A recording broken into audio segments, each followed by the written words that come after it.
In this module, we will be covering a few topics: using the physical environment to guide positive behaviour, incorporating visual reminders and schedules, being aware of sounds, giving advance notice, strategies to manage difficult moments, and working with families. How a child's environment can help guide behaviour. We've already touched on using the wide-angle lens to explore how a child's physical environment might contribute to behavioural challenges. Visiting a library introduces completely new sights, sounds and experiences. So consider this: are there environmental changes that would make it easier for a child to behave in constructive ways? Here are some ideas that could help children with disabilities joining library programs. Create a quiet area.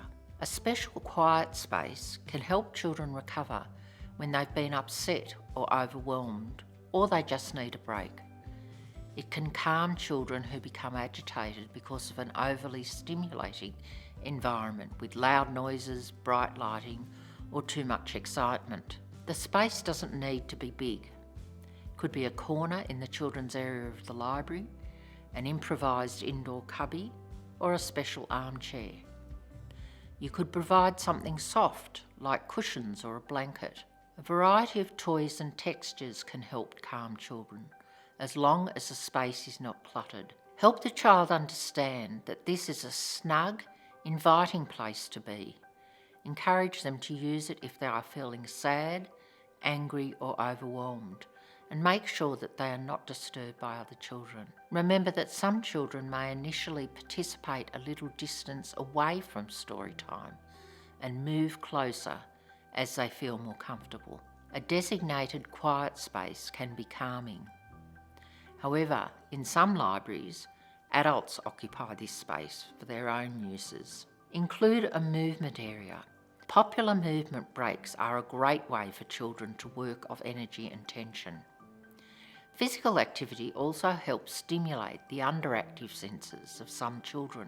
Incorporate action songs such as Dingle Dangle Scarecrow or Clap Your Hands if needed, especially after a longer book.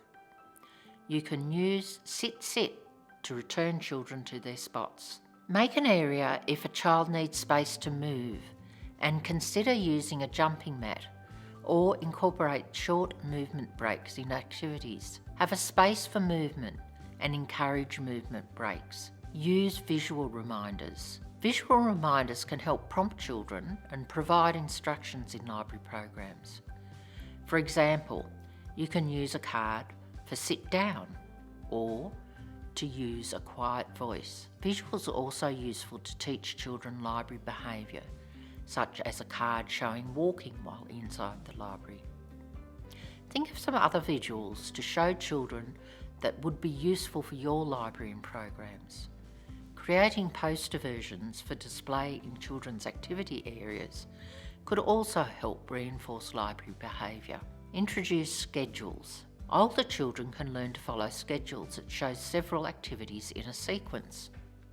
For many children, a visual schedule that outlines storytime or rhyme time activities can help reduce anxiety and set up expectations of the program. It lets children follow along and know what activity is coming up next.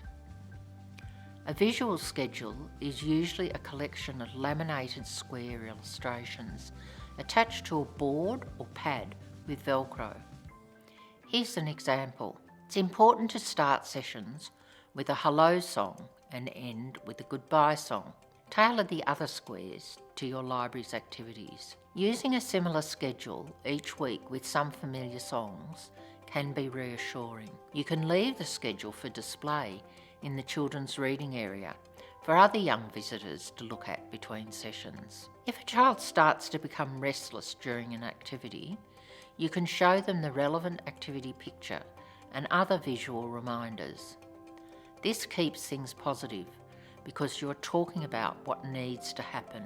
Visual reminders can be part of a child's environment to help guide their behaviour.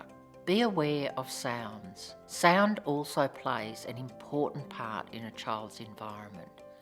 Some children with sensory processing issues can be very sensitive to certain sounds in a library. They may stim or cover their ears in response. Noise-reducing headphones can help in these cases to limit the amount of auditory input the child receives. Consider including a few pairs in your library's disability aids for loan. Give advance notice and use timers. Giving children advance notice is also useful for transitions. This can be done with visual schedules. Depending on the age group, it may be enough to simply tell the children that a change is coming. Some children may need this in 2 stages. Soon we'll be finishing Lego time, then a little later, in 5 minutes we'll be finishing Lego time. Children may understand more easily if we begin by pairing words with something concrete, like a timer, especially ones showing the remaining time with a decreasing wedge of colour for a visual cue. Timers are also great when children are learning to take turns during an activity. Most will learn to manage their emotions and needs more successfully if they have a chance to prepare. Make sure the timer noise is not an issue for any of the children or disruptive for the library space. Strategies to manage challenging moments. Despite your preparations, there may be times during a session where challenging behaviour happens. Our aim is to work with the child's parents and replace that behaviour with new, constructive skills and prevent problems from arising. Let's go through some strategies that are helpful for many children. Get in ahead and redirect. Redirection is a strategy that can prevent challenging behaviour in advance. Now that you understand more about why children behave in certain ways, the circumstances and triggers, you are ready to redirect them positively. Here's an example. Michael is having trouble settling for story time and he's trying to climb on the furniture. You anticipate that some difficult behaviour is likely to happen. Before it does, you suggest to his dad that Michael may benefit from being redirected to the jumping mat or play with some sensory toys. After a few minutes of jumping, Michael can settle into story time. Stop dangerous or harmful behaviour. If a harmful behaviour has occurred, the priorities are to make sure that everyone in the group is safe. Do this with as little fuss as possible. The session facilitator has to continue with the activity, yet also respond to the situation in some way according to library protocols. In many libraries, there will be only one staff member in a room or area. Initially, a request can be made to the head of Children's Services that 2 trained staff are rostered on. Staff need to be trained in working with children with disability and their families, so they are aware of how to assist. We will use biting as an example for the next few strategies, but it could be for anything potentially dangerous, like throwing items. If a child has bitten another child, have the parent calmly pick up the bitten child and move away from the group to soothe the child and tend to any wounds. The parent of the biting child may feel embarrassed and angry. Say something like, "We can chat about this afterwards if you like. Let's see what's happening in our story." Give the parents involved an opportunity to meet with you after the session to discuss the incident. Of course, you will need to follow your workplace protocols. Use words mindfully, just a few or none at all.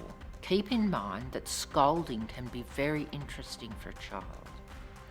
Many children are fascinated by how easily they can wind an adult or their parent up through their behaviours.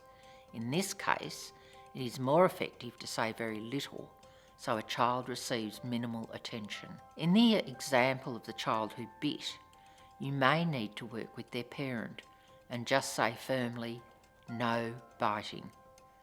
There is no need to add to this message. You might even say nothing at all if the parent is already using their strategy for biting, or ask if you can help. Remember, library staff are not educators or social workers, and in the library, parents are ultimately responsible for their child. You will have to observe and decide whether the child's behaviour has been successfully managed by the parent. If the child continues to act in a way that is potentially harmful to others, respectfully ask the parent to remove the child from the group and redirect them to another activity until they are ready to rejoin the group. De-escalate tantrums. When a child is experiencing strong frustration or anger, their behaviour may develop into a tantrum or a meltdown. After ensuring that the group participants are safe, ask the child's parents if you could help. This may be providing a toy and other reassurance to help calm the child. Observe how the scene is developing between the parent and child. You may ask them if they would like to spend some time in the library's sensory room or quiet area. If one isn't available and the meltdown is making it impossible for your session to continue, divert them to another activity elsewhere until the child has calmed and can rejoin the group. Create new visuals from experience. As you facilitate more programs and notice some behaviours happening consistently, you can create a new visual to add to your collection. It might be hands down for children who like to hug others, whether they like it or not, or 10 star jumps for a quick movement break during an activity. In the last module, we will talk about addressing negative and discriminatory comments by other library visitors, parents and staff.